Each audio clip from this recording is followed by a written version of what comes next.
Well, hello everybody. I want to tell you another Papaw slash Uncle Eddie story. Of course, I was telling you the other day that, excuse me, Uncle Eddie is Papaw's son, and so both of them, were always going down the coast fishing, all this hunting, fishing stuff.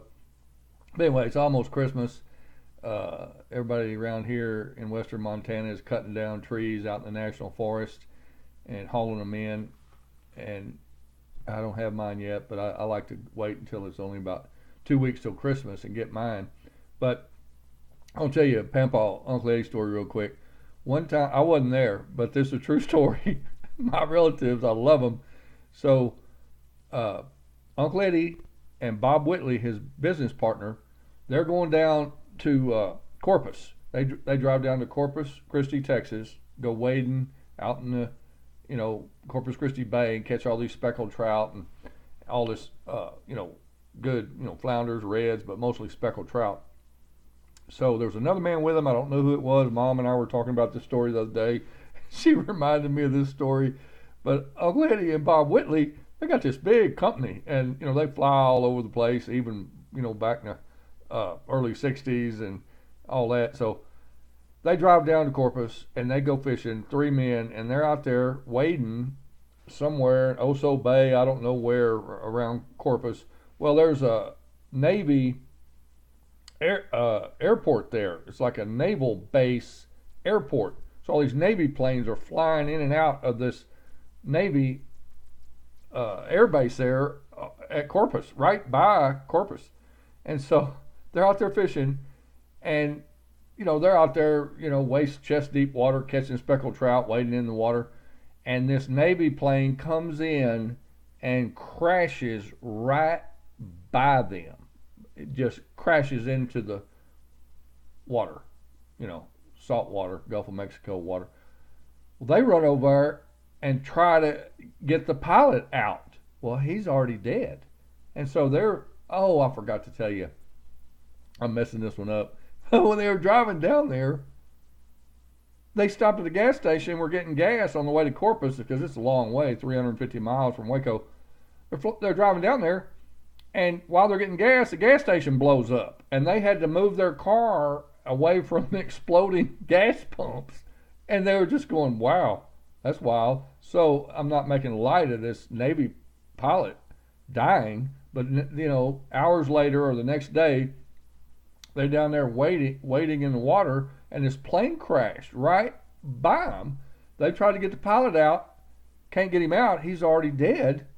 And they're thinking, oh my gosh, what are we going to do? Well, here comes a Navy rescue helicopter to try to come save the crashed pilot. Well, he's in shallow water, but they send a chopper.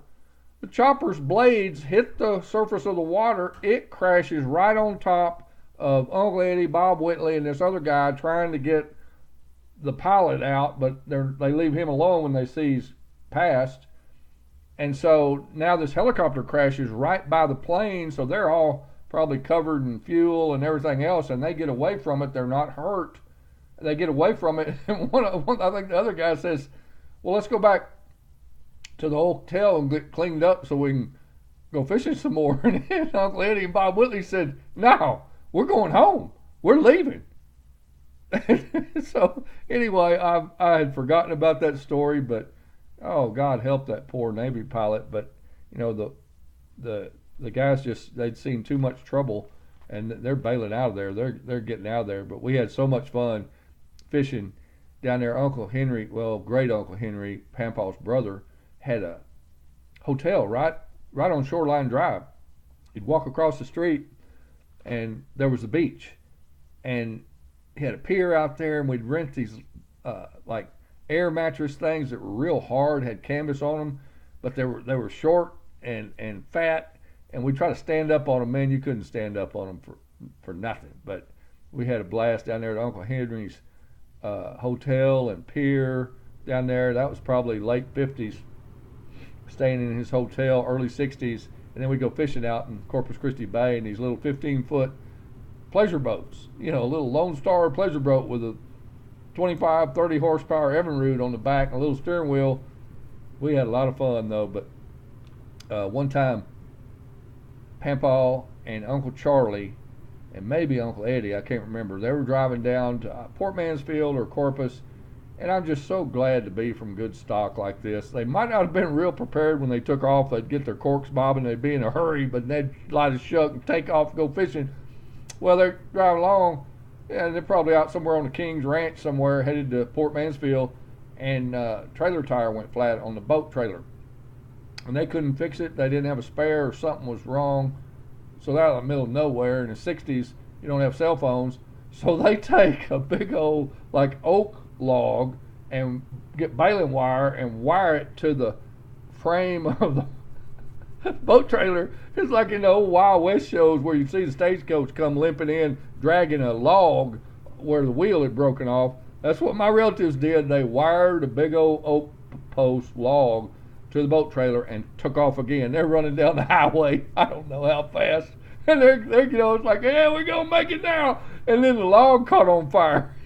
Summertime, dragging a log, oak log on the pavement, it caught on fire. They had to stop, put the log out, and put their spare oak log out on their trailer.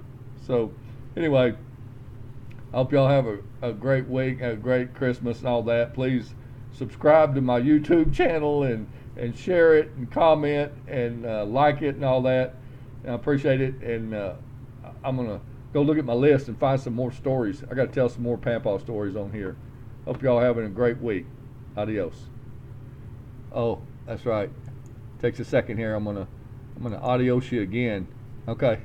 Have a good one.